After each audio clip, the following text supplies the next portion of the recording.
Good morning, good afternoon, and good evening. Ladies and gentlemen, wherever you are in the world, welcome back to the Caring Economy with me, Toby Usnik.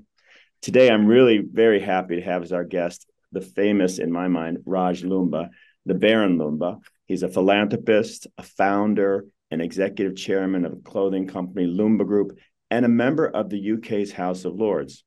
Baron Loomba is well known for his fundraising and campaigning concerning the issue of widowhood in the developing world.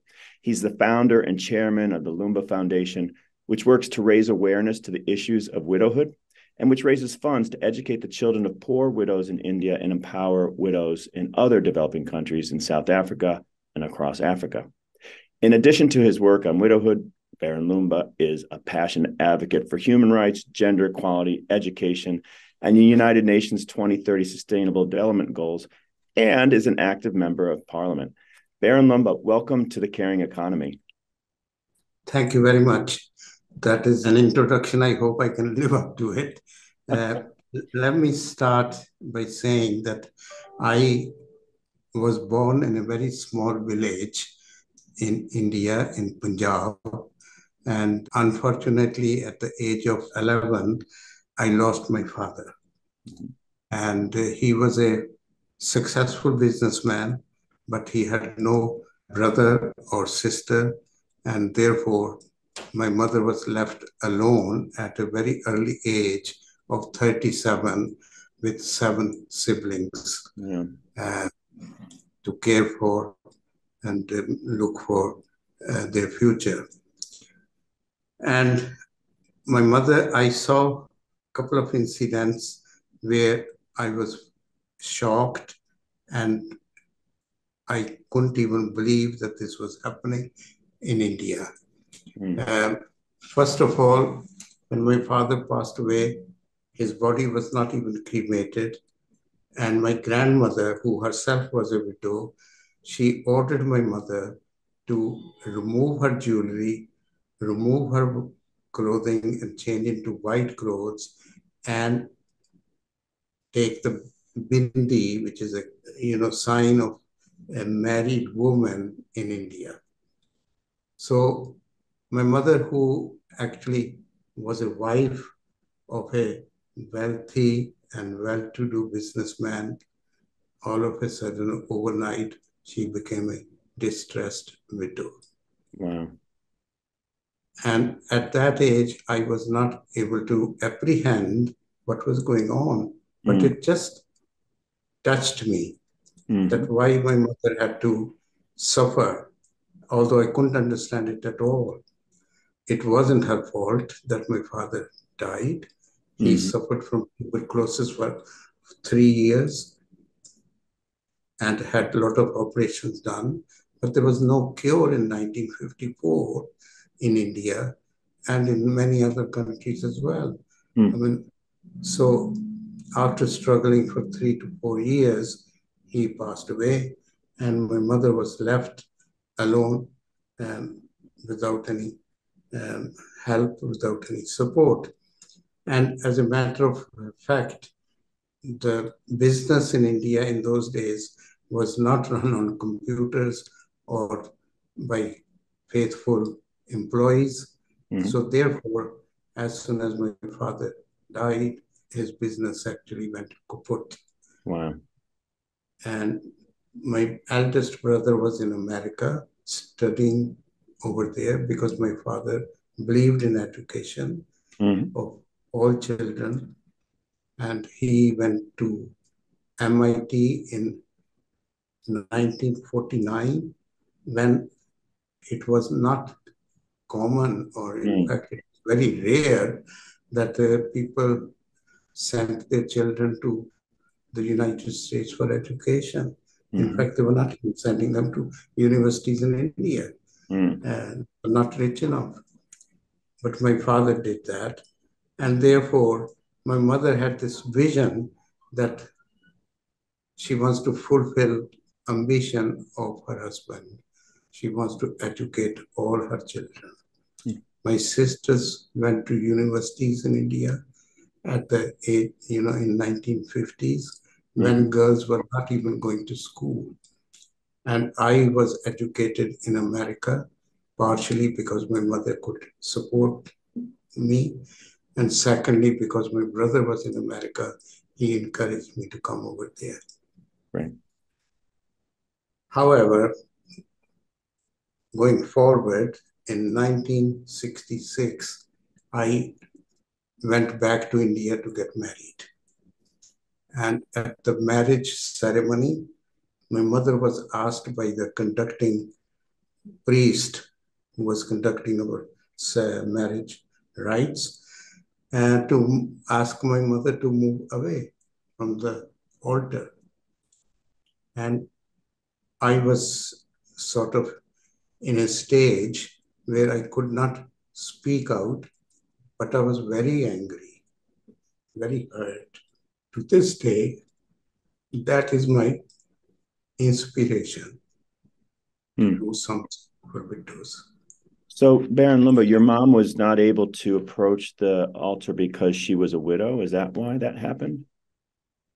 She was sitting together with us, but when actually the ceremony started, he asked my mother to move slightly away from the altar. She could still watch the marriage, but not participate in it. Wow, because she was divided from because of her widowhood. She was a widow, and I think according to the culture, I would say that widows are supposed to bring bad luck to the newlywed couple. Got it. But to me, it was quite unacceptable because a mother who gave me birth, a mother who educated me, a mother who looked after me, and always wished me well, how could she bring me bad luck? Yeah. You know, that really brings it home for me personally. Both me and my husband, we had mothers who were widowed. My mom was widowed at 28 with 5 boys and eventually remarried. My husband's mother was married with 8 children and widowed when she was about 30 and never remarried. So I can imagine how difficult it was for you. But what's probably even worse for you is I would imagine culturally it's not looked upon favorably for a woman to remarry if she has been widowed. In India, a widow cannot really marry because nobody wants to marry a widow. And secondly, widows cannot even go back to their parents because the parents won't have them, thinking that she will be a bad influence on the other, siblings. Yes. Interesting. So she is left in a lurch, so to speak. And quite frankly, everybody is not as fortunate as my mother was, and they're very poor in India. And therefore, a poor widow, what does she do? She is rejected even in her husband's family. They ostracize her, they treat her very badly. In fact, if she is with the husband's family, she's really living like a modern slavery because they abuse her, because she's uneducated, she can't get a job, so she's dependent on them. So they abuse her physically, psychologically, and even sexually. Wow. Ladies and gentlemen, again today on the Caring Economy, I'm honored to have Raj Loomba with us. He is the Baron Loomba, a philanthropist, a founder, an executive chairman of the clothing company Loomba Group, and a member of the UK's House of Lords. Baron Loomba, I wonder if you might say, before we go into your foundation and the work you do around widows, how did you pull all your experience and reality together to build a career, make a living, make enough of a success of yourself to be able to leverage your resources for your advocacy and then make it into the House of Lords? Can you tell us a little bit about the time you leave home and go to study in the US and launching your business interests? Yes. So when my mother actually sent me to America, I went to a college in India, and I was quite good at my education, and my brother was able to get me an international scholarship in America. And I went to the State University of Iowa, and my brother was a professor there. However, 2 years after I had gone there, my brother got a new job in Pennsylvania, and that was a private university, whereas Iowa State University was government, state school.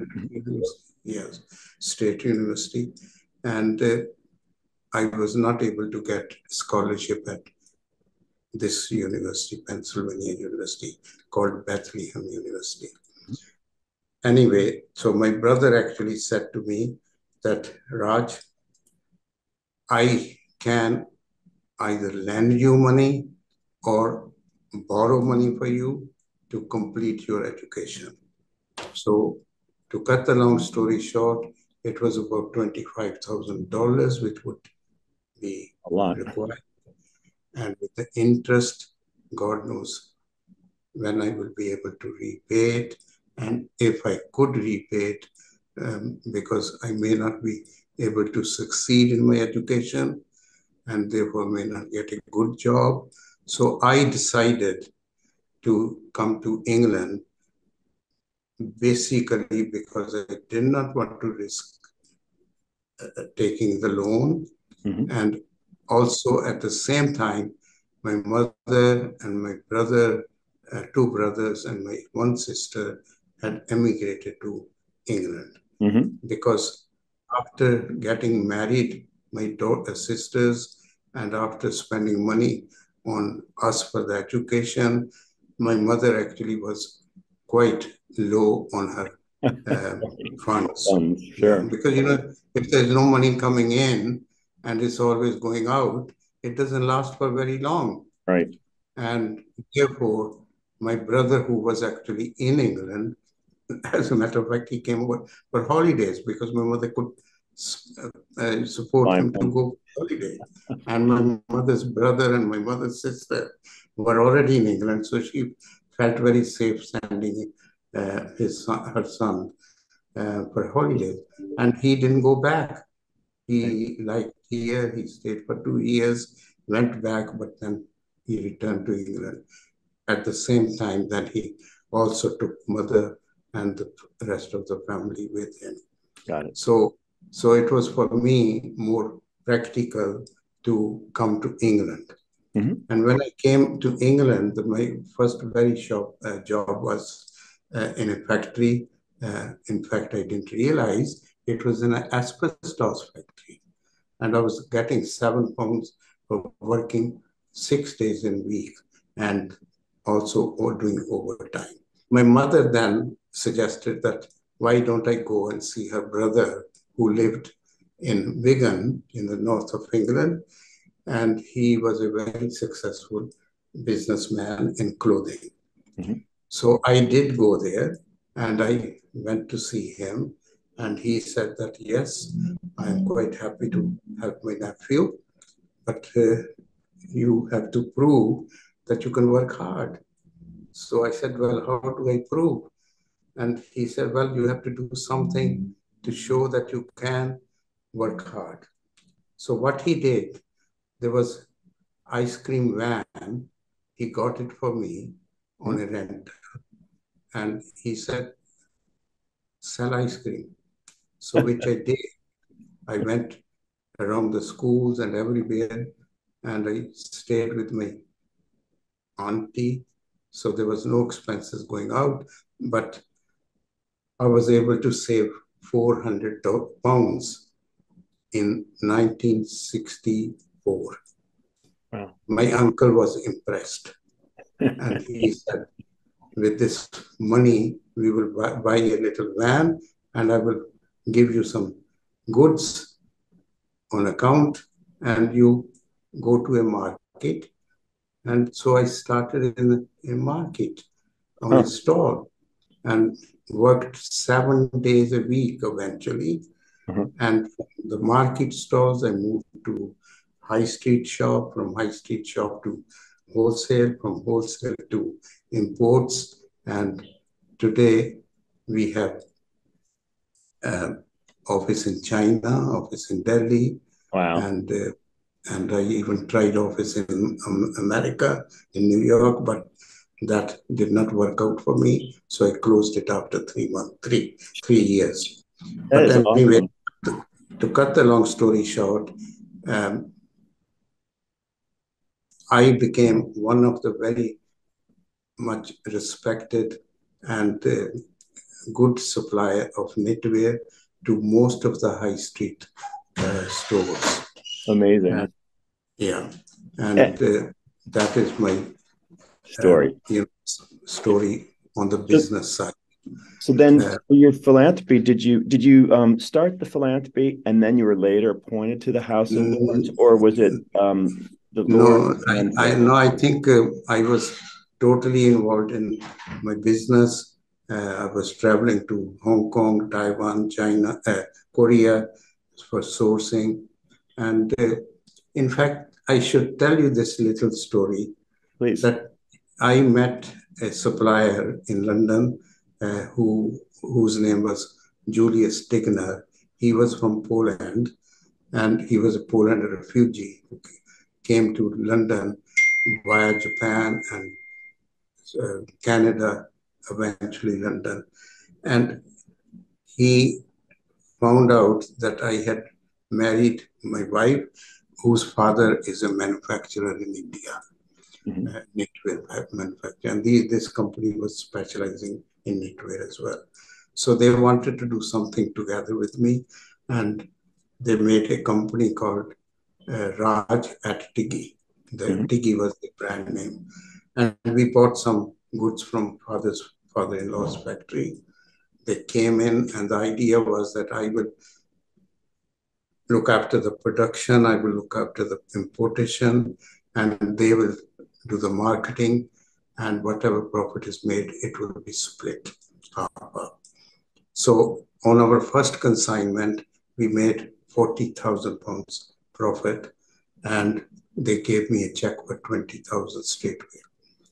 3 weeks later, Mr. Tigner, he called me to his office and he said, he used to call me Loomba.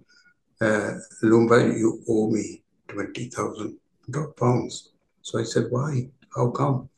He said, all the goods have come back from Ireland. Huh. There was fault in the goods and they cannot sell them. Huh. And, so I said, well, I don't have the money here now, but in 2 weeks' time, I will arrange it. And so I did. And he said to me at that time that, Loomba, you're the first one I have ever seen or come across who has honored Wow. his promise. Wow. And 3 years later, he sold his company. The company didn't go very well. The new owners, they actually put the company in bankruptcy. So Mr. Tigner asked me to buy the brand from them, which I did. And he helped me for as long as he lived, actually, after that. He was the one who took me to Hong Kong, to China, Taiwan, to Korea, and he introduced me to all the suppliers. So Yeah. that's how my career was built. Yes. So certainly building relationships and maintaining them is important. Dealing with truth and consistency is important. I wonder, when you were growing so quickly, then you started the foundation, or did the foundation come later in your career or in your life? It came later. Actually, it came after my mother passed away. She Mm-hmm. passed away in 1992 in England, and the funeral took place at my place. And normally the Indians like to build a hospital or an ashram or a school in memory of their beloved parents. Mm-hmm. I thought all about it. By that time, I was doing extremely well in business. And I wanted to do something to honor my mother. But then I thought, no, I'm not going to build any school, ashram, or hospital. What I'm going to do is set up a charity in her memory and educate children of poor widows in India. Wow. Because I thought if my mother was not rich, didn't have the financial resources, what would I be doing in India today? Right. I'd be probably working as a laborer. Yeah. Can you tell us? I'm sorry, go ahead. So I, with the help of the former High Commissioner, Indian High Commissioner in London, who was my very close friend, I set up this charity and he helped me to launch it in India through the Prime Minister of India. And even in England, it was launched officially in the presence of Tony Blair and his wife. And when they heard this story, Mrs. Blair actually wanted to support me. So she became my first patron. And then 4 years later, she became a president of my charity. And she is president to this date. Fantastic. And she helped so much without charging me a single penny. She has been to New York for fundraising events 5 times. She has been to India 15 times. She has been to Kenya. She has been to South Africa. She has been to Canada with me. You know, big support. And I think this charity became very popular. First of all, it was the first and the only global charity to help widows. If you Google in 1997, when I set up this charity, you don't see any of these charities supporting widows on the Google. Then, as the time passed away, I found out that the problem for widows in India is quite serious, but the problem in Africa was even more serious. Because over there, first of all, there was widows of HIV, AIDS, and therefore nobody would marry them, nobody would look after their children, and the rituals in African countries, many of them, is that after the death of the husband, widow would marry the younger brother. Wow. And the younger brother would take the wealth and the, undertaking looking after the children and the widow. Now, what happens? He takes the wealth, but does not look after the widow or the children because they are HIV infected. Yeah. And secondly, in African countries, there are traditions and some rituals which I explain to you, you will be horrified. In some countries, a widow has to drink water with which the body of the deceased person has been washed. In some countries, widows have to sleep with husband's brother, and if he's not there, with husband's father-in-law. If he's not there, with somebody else for 7 days to cleanse herself. Yeah. We published a book in 2015 in line with the SDGs, in which we have researched about the plight of widows in many countries around the world, in Asia, in Africa, and in South America, on 40 different themes. And it's a very interesting book. And if you like, I can send you the copy of this Yes, and we'll note it in our promotion when we put this interview out. Baron Loomba, I'm mindful of the time. I want to ask you two last questions. One is about being in the House of Lords, and the other is about your words of advice for young people and others. So you were made Baron Loomba, and then you were entered into the UK House of Lords. How has that experience been for you? It's been a great experience because it provided me a platform to raise awareness of widowhood more constructively. Great. And quite frankly, everybody in the House of Lords now, there are about 800 people, they all know my work. Great. And I have participated in more than 50 debates, and most of them are about widowhood, about education, about women equality, so on and so forth. Sure. In fact, I even had a big debate in June this year, in July actually, on International Widows Day. Now that is my flagship. I launched International Widows Day in 2005 because I found out that the problem is worldwide, not just restricted to India or Africa.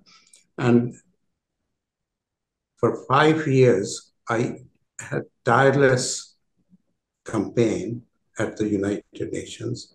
Every year I would go there for twice in a year, and Mrs. Blair will accompany me.